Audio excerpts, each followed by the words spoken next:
Hello friends, आज के video में हम सीखेंगे विल बी और वुड बी का डिफरेंस।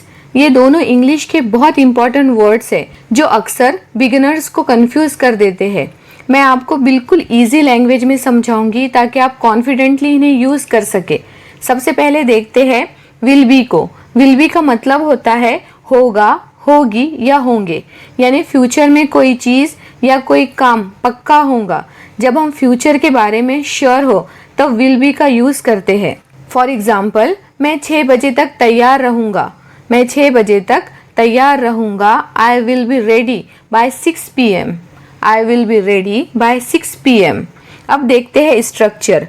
विल बी के स्ट्रक्चर में सबसे पहले सब्जेक्ट और सभी सब्जेक्ट के साथ आता है विल बी। उसके बाद नाउन या एडजेक्टिव या किसी जगह का नाम या फिर टाइम। चलिए एक एक करके देखते हैं विल बी के यूजेस। सबसे पहला यूज है नाउन के साथ, किसी व्यक्ति के होने या बनने को दिखाने के लिए, मतलब किसी के आइडेंटिटी या पोजीशन को दिखाने के लिए विल बी का यूज करते हैं नाउन के साथ। जैसे मैं डॉक्टर बनूंगा, मैं डॉक्टर बनूंगा। यहाँ डॉक्टर जो है वो नाउन है, तो सेंटेंस होगा I will be a doctor. I will be a doctor. वैसे ही वह टीचर बनेंगी, वह टीचर बनेंगी। She will be a teacher.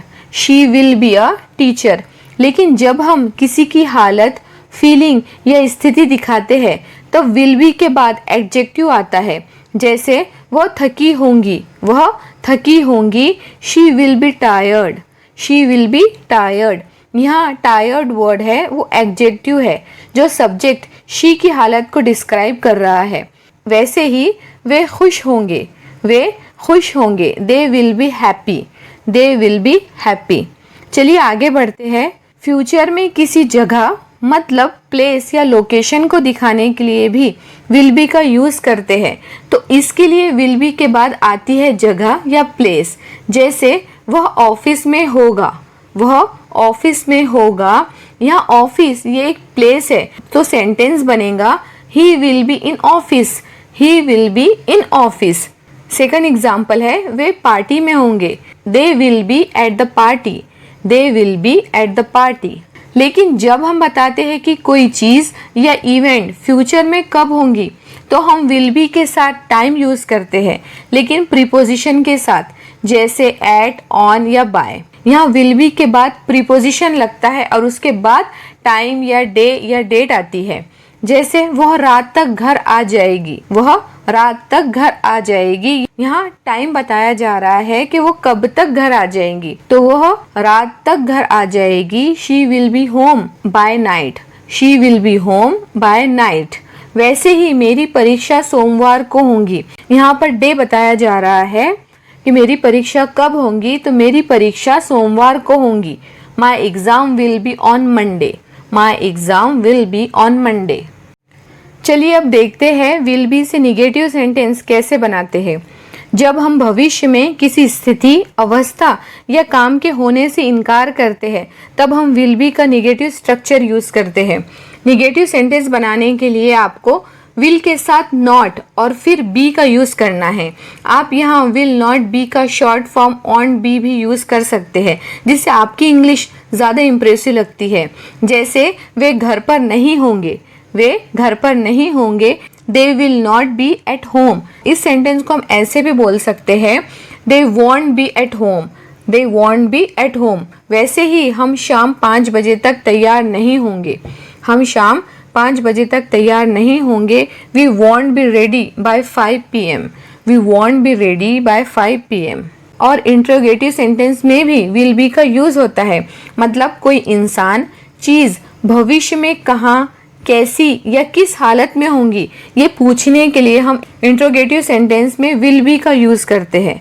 Interrogative sentence बनाने के लिए विल सबसे पहले आता है, उसके बाद सब्जेक्ट और सब्जेक्ट के बाद आता है बी और बी के बाद बचा हुआ सेंटेंस और लास्ट में क्वेश्चन मार्क। जैसे हमें किसी से पूछना हो क्या वह खुश होगा, क्या वह खुश होगा, तो सेंटेंस बनेगा will he be happy. Will he be happy. वैसे ही क्या कल मौसम ठंडा होगा, क्या कल मौसम ठंडा होगा। Will it be cold tomorrow. Will it be cold tomorrow. लेकिन जब हमें इंट्रोगेटिव निगेटिव सेंटेंस बनाना हो तो इसके लिए आपको सब्जेक्ट के बाद नॉट ऐड करना है और बाकी स्ट्रक्चर सेम ही रहेगा। जैसे क्या तुम वहाँ नहीं होंगे, क्या तुम वहाँ नहीं होंगे, will you not be there, will you not be there. आप यहाँ विल नॉट का शॉर्ट फॉर्म वॉन्ट भी यूज कर सकते हैं। हम यहाँ विल नॉट का शॉर्ट फॉर्म वॉन्ट भी यूज कर सकते हैं, तो इसका स्ट्रक्चर थोड़ा चेंज होगा। सेंटेंस में सबसे पहले आएगा वॉन्ट, उसके बाद सब्जेक्ट, फिर बी, उसके बाद रिमेनिंग सेंटेंस मतलब पूरा बचा हुआ सेंटेंस और लास्ट में क्वेश्चन मार्क। फॉर एग्जाम्पल, क्या वो वहाँ नहीं होंगे, क्या वो वहाँ नहीं होंगे, won't he be there, won't he be there. Next example देखिए, क्या ये महंगा नहीं होगा, क्या यह महंगा नहीं होगा, want it be expensive, want it be expensive. I hope will be का यूज कैसे करें आप समझ गए होंगे। चलिए अब बात करते हैं वुड बी की। वुड बी का मतलब होता है होता, होती, होते, अगर या हो सकता था या होना चाहिए। वुड बी कल्पना, संभावना, पोलाइटनेस या अनुमान दिखाता है। सबसे पहले देखते हैं वुड बी के स्ट्रक्चर को। वुड बी के स्ट्रक्चर में सबसे पहले आता है सब्जेक्ट, उसके बाद वुड बी, फिर आता है बचा हुआ सेंटेंस जैसे I would be, he would B, you would be. मतलब सभी सब्जेक्ट के साथ हमें वुड बी का यूज करना है। चलिए अब समझते हैं वुड बी के यूजेस। सबसे पहला यूज है कल्पना, इमेजिनेशन के लिए। जब हम ऐसी बात करते हैं जो सच नहीं है लेकिन हम इमेजिन करते हैं कि अगर ऐसा होता तो ये होता, यानी हम वर्तमान या भविष्य की काल्पनिक स्थिति की बात कर रहे होते हैं जो असल में नहीं हुआ, लेकिन अगर होता तो क्या होता। इसके स्ट्रक्चर में सबसे पहले इफ, उसके बाद सब्जेक्ट, फिर वर। यहाँ सभी सब्जेक्ट के साथ आपको वर का यूज करना है जैसे आई, ही, शी, इट, यू, वी और दे। वर के बाद जो भी आपकी कंडीशन, पोजीशन या आइडेंटिटी हो। सिंपल लैंग्वेज में कहे तो वर के बाद नाउन या एडजेक्टिव या प्लेस या वर्ब के साथ आईएनजी यूज करना है। उसके बाद हमें लगाना है कॉमा, क्योंकि इस स्ट्रक्चर में इफ क्लॉज सेंटेंस में पहले आया है तो कॉमा लगाना जरूरी होता है। कॉमा के बाद सब्जेक्ट, फिर वुड बी और उसके बाद उस कंडीशन का रिजल्ट। मतलब इफ क्लॉज में कंडीशन दिखाया जाता है। कल्पना यानी इमेजिनेशन वाले सेंटेंस में दो क्लॉज होते हैं, एक इफ क्लॉज जो कंडीशन बताता है और दूसरा वुड बी वाला क्लॉज जो उस इमेजिनरी कंडीशन का रिजल्ट दिखाता है।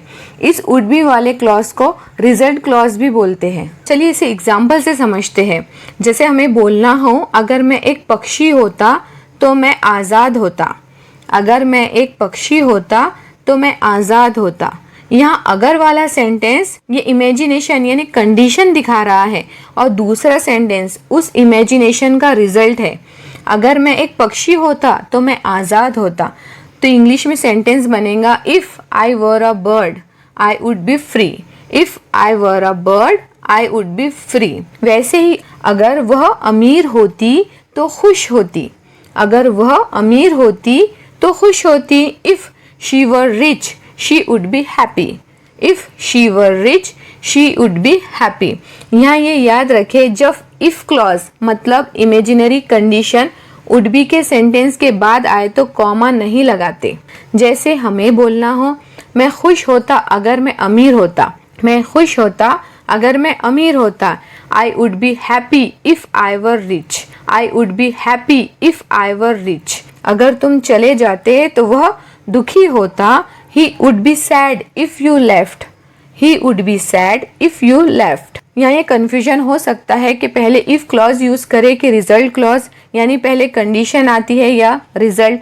आप दोनों भी तरीके यूज कर सकते हैं, लेकिन इनमें एक छोटा सा रूल है। रूल सिर्फ इतना है कि इफ क्लॉज पहले हो तो कॉमा लगाए और इफ क्लॉज बाद में हो मतलब वुड बी के सेंटेंस के बाद हो तो कॉमा नहीं लगता। यूज दोनों सही है, आप अपनी राइटिंग या बोलने की स्टाइल के अकॉर्डिंग कोई भी यूज कर सकते हैं। ये तो हुआ इफ आई वर वाला इफ क्लॉज। हम इफ आई हैड के साथ भी वुड बी का यूज कर सकते हैं। ये ऑनरशिप मतलब मालिकाना हक या किसी चीज के होने की कल्पना के लिए यूज होता है। इफ आई हैड के साथ वुड बी के स्ट्रक्चर का मतलब होता है अगर मेरे पास होता तो मैं होता, मतलब पास्ट में कुछ होता तो उसका असर अब मतलब प्रेजेंट या फ्यूचर में होता। यानी ऐसा सच नहीं है, लेकिन हम कल्पना कर रहे हैं। जैसे अभी मेरे पास कार नहीं है, लेकिन अगर मेरे पास कार होती तो कुछ और बात होती। चलिए एग्जाम्पल देखते हैं। अगर हमारा घर होता तो हम बस गए होते। अगर हमारा घर होता तो हम बस गए होते। If we had a house we would be settled. If we had a house we would be settled. वैसे ही अगर मेरे पास पैसे होते तो मैं तनाव मुक्त होता। अगर मेरे पास पैसे होते तो मैं तनाव मुक्त होता। If I had money I would be stress free. If I had money I would be stress free. अब बात करते हैं वुड बी के सेकंड यूज की। वुड बी का यूज पॉसिबिलिटी मतलब संभावना के लिए भी होता है। मतलब ऐसी चीज जो शायद हो रही हो या हो सकती हो, लेकिन हम 100% श्योर नहीं है। ये पोलाइट अंदाज में पॉसिबिलिटी बताता है। जैसे वह शायद घर पर होता, मतलब हमें पता नहीं है कि घर पर है या ना है, लेकिन हम सिर्फ अंदाजा लगा रहे हैं। तो सेंटेंस बनेगा ही वुड बी एट होम। वह शायद घर पर होता। He would B at home. He would B at home. वह इस समय सो रहा होता। वह इस समय सो रहा होता। He would be sleeping now. He would be sleeping now. Guess मतलब अनुमान या अंदाजा लगाने के लिए भी वुड बी का यूज किया जाता है। जैसे वह आदमी उसका पिता हो सकता है। वह आदमी उसका पिता हो सकता है। That would be his father. That would be his father. वे लोग थके हुए हो सकते हैं। वे लोग थके हुए हो सकते हैं। They would be tired. They would be tired. Next है एडवाइस और सजेशन देने के लिए भी वुड बी का यूज होता है। जब हम पोलाइटली सलाह देते हैं कि कुछ करना अच्छा होगा, तब हम वुड बी का यूज करते हैं। जैसे उसके साथ बात करना अच्छा होगा। उसके साथ बात करना अच्छा होगा। It would be good to talk to her. It would be good to talk to her. और जब हमें पोलाइटली किसी से सवाल पूछना हो, तब भी हम वुड बी का यूज करते हैं। इसके लिए सबसे पहले वुड, फिर सब्जेक्ट, उसके बाद बी और फिर आता है रिमेनिंग सेंटेंस और लास्ट में क्वेश्चन मार्क। जैसे क्या यह आपके लिए आसान होता? क्या यह आपके लिए आसान होता? Would it be easy for you? Would it be easy for you? क्या आप खुश होते? क्या आप खुश होते? Would you be happy? Would you be happy?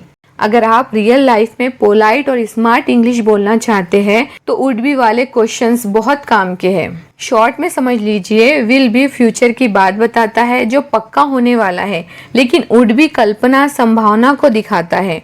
Will be किसी फ्यूचर के काम के बारे में 100% श्योर होता है, लेकिन वुड बी 100% श्योर नहीं होता, सिर्फ कल्पना या संभावना होती है।